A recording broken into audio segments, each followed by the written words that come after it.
Well, for more, let's cross to SABC's news correspondent Laura Makin-Isherwood in London. Laura, welcome. Her short tenure has been nothing short of a disaster, hasn't it?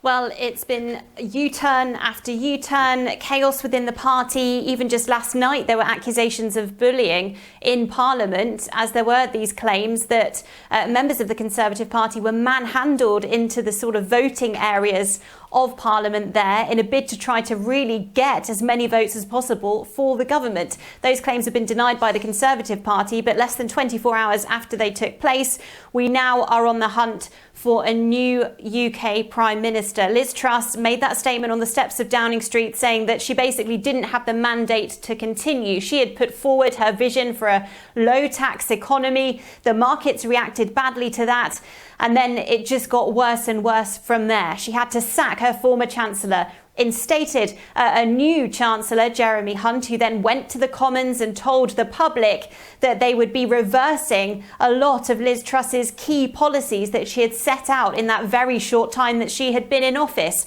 We saw another resignation just yesterday from Suella Braverman, the Home Secretary, and now we have no Prime Minister that we know of. Number 10 saying that Liz Truss will stay there until a new successor or her successor is selected, and a new one they expect will be in place by next Friday. Her whole ticket was tax cuts for the rich, which many people were warning would be disastrous. Would you say that the economics are the fundamental thing here?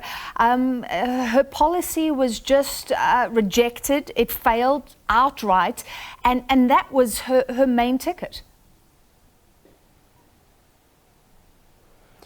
Well, we have to remember that she was elected by members of the Conservative Party, not just MPs, of course. They were the ones that got the final two candidates in the most recent leadership race. They selected those, Liz Truss and Rishi Sunak. But it was Conservative Party members that voted Liz Truss in. And she had effectively looked at the people that were going to be voting and had decided that her plan was to offer low taxes to those people. She pushed forward with tax cuts, but there were huge questions about exactly who those tax cuts were benefiting. While Liz Truss maintained that this was about growing the economy, about getting money back into the pockets of ordinary people who are currently going through a cost of living crisis here in the UK, facing huge food bills, huge energy bills, when actually a lot of analysts were looking at the maths of this, it did seem that it was skewed more in favour of the most wealthy in society, and that did not go down well.